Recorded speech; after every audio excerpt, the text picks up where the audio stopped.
Hello everyone, and welcome back to Paige Squared. My name's Paige. And I'm also Paige. And today we're going to talk to you about dwarfism. Say, hey, I'll be gone today, but I'll be back from around the way. Seems like everywhere I go, the more I see, the less I know. But I know one thing, that I love you. So tell me, Paige, what is dwarfism?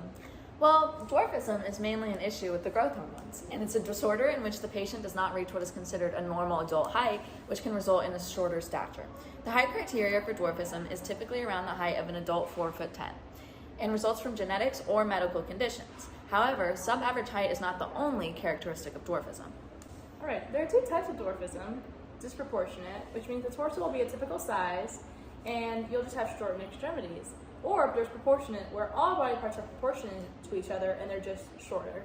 There are over 300 conditions that can cause dwarfism. Most types of dwarfism are caused by mutation preconception either in the sperm or the egg cell. The gene associated with dwarfism is commonly known as the FGFR3 gene and would be found on chromosome 4.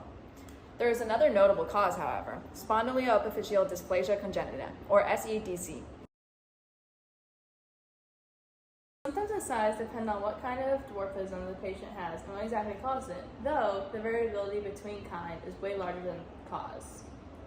There are more symptoms for disproportionate dwarfism, including an average-sized trunk, short arms and legs with particularly short upper arms and upper legs, short fingers with a wide separation between middle and ring fingers, limited mobility in the elbows, a disproportionately large head with a prominent forehead and flattened bridge of the nose, progressive development of bow leg and a swayed lower back, and an adult height around 4 feet or 122 centimeters. Proportionate dwarfism includes height below the third percentile on standard pediatric growth charts, a growth rate slower than expected for age, and delayed or no sexual development during the teen years. Now, moving on to the diagnostic aspect of dwarfism. Now, dwarfism doesn't always have to be diagnosed in a doctor's office. In fact, most times it could be self-diagnosable, as long as you look at the following criteria. However, if you would like to get checked out by a medical professional, here are 2 of the tests that you could get done. The first being a growth hormone stimulation test. This is when they inject medicine into your bloodstream. The medicine then would stimulate the pituitary gland to produce growth hormones. They then look at the bloodstream and they take the blood test, and if there's a lower than normal or not enough amount of growth hormones, they would conclude that they need to run another test. If there's a normal amount, then you would be fine. The next test that they would run based on the following, the aforementioned test, would be a brain scan to look at pituitary function. So as for treatment options, there's very few, and unfortunately it is incurable.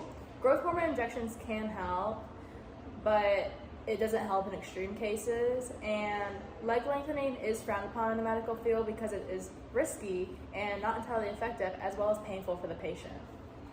There is no prevention option, but you can see a genetic counselor to see if your child would have it and prepare for the possibility. Lastly, if you're wondering about the potentiality of your child having dwarfism, here are some statistics. 1 in 15,000 to 40,000 people have dwarfism, so it is a very rare condition. However, it doesn't affect who you might think it would affect. It does affect equally both genders, so there's no predisposition if you're a male or female. And then it does happen if both parents are of average height more often. It's not based on if one parent is carrying a certain thing, or if one parent also has dwarfism, or if 2 parents even have dwarfism. It could be most often when 2 parents are of average height. And that was dwarfism. See you next time on Paige And Paige Squared. I say, hey.